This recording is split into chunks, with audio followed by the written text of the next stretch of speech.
मेरे दिमाग में ये चीज़ें चल रही थी कि खुदा न खासा अगर हम पकड़े गए या इन्होंने हमें यहाँ पे रोक लिया तो हमें यरगमाल बना के पाकिस्तान के ख़िलाफ़ भी इस्तेमाल किया जा सकता था।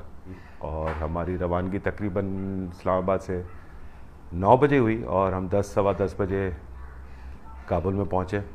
तब तक सूरत हाल नॉर्मल थी।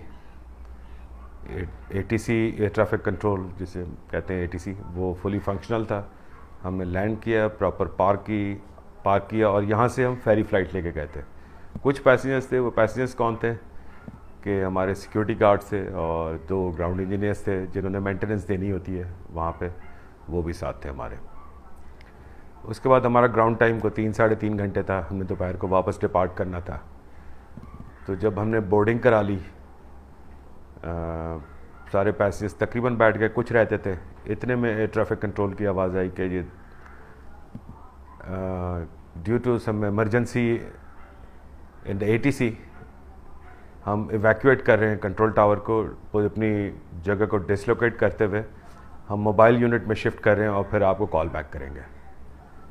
इतनी देर में आई कुड सी कि लोग मुख्तलिफ़ जगहों से कुछ दौड़ते हुए आ रहे थे, जो मुझे कुछ हालात नॉर्मल नहीं लगे।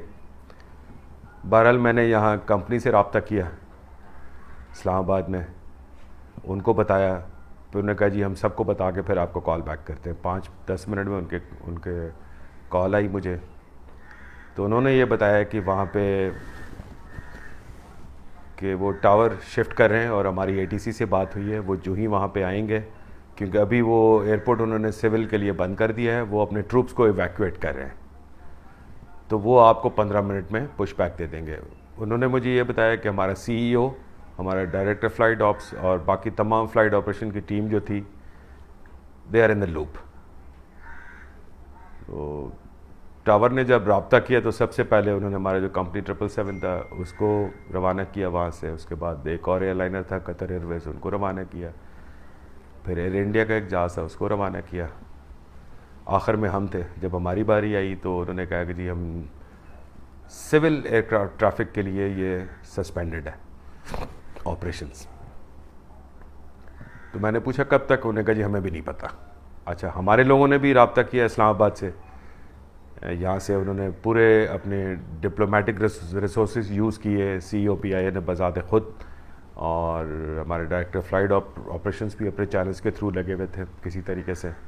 और लकली मुझे एक अफ़गान डिप्लोमेट भी वहाँ ऑन बोर्ड मिल गया था, जिसके थ्रू हम वहाँ भी पता कर रहे थे कि भाई उनको भी नहीं पता था, और ATC से मैं पूछ रहा था, उनको भी नहीं पता था कि कब तक सिविल ऑपरेशन सस्पेंडेड रहेगा। तो मीनवाइल मैंने उन्हें कहा जब तक डिपार्चर नहीं देते आप मुझे पुश बैक तो देते। खैर हमने जहाज़ पुश बैक करके इंजन स्टार्ट किए और टेक ऑफ पॉइंट पे चले गए।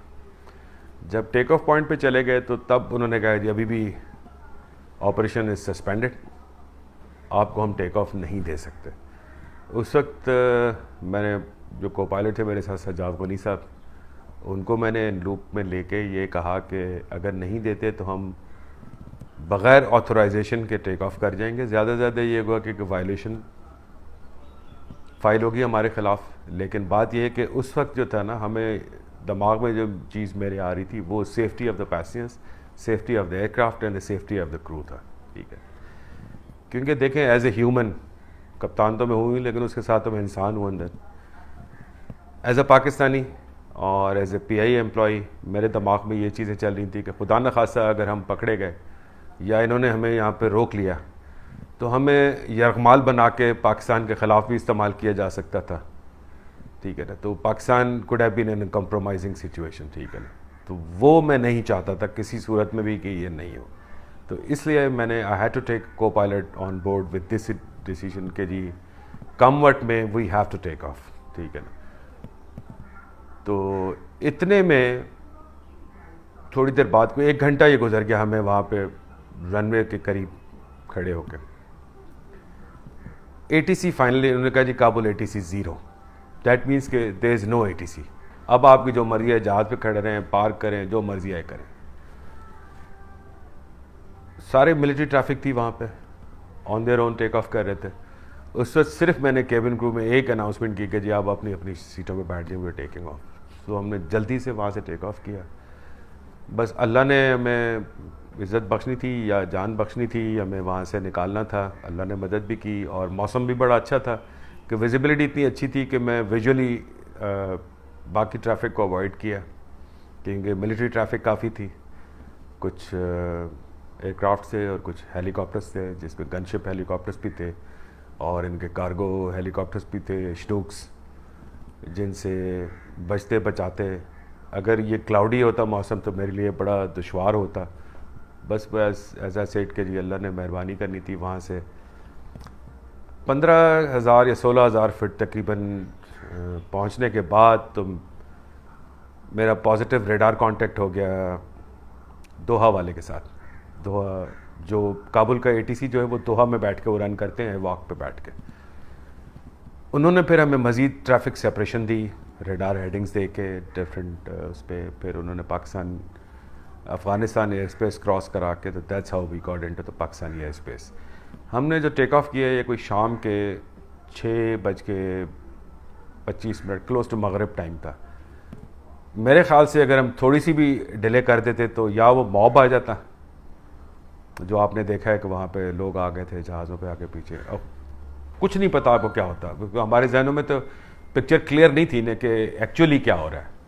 Because all I could see was military flying all around, gunship helicopters flying all around. ठीक है, कुछ तो फ्लेयर्स भी छोड़ रहे थे अपनी प्रोटेक्शन के लिए ताकि हीट सीकिंग मिसाइल उनको ना लगे, और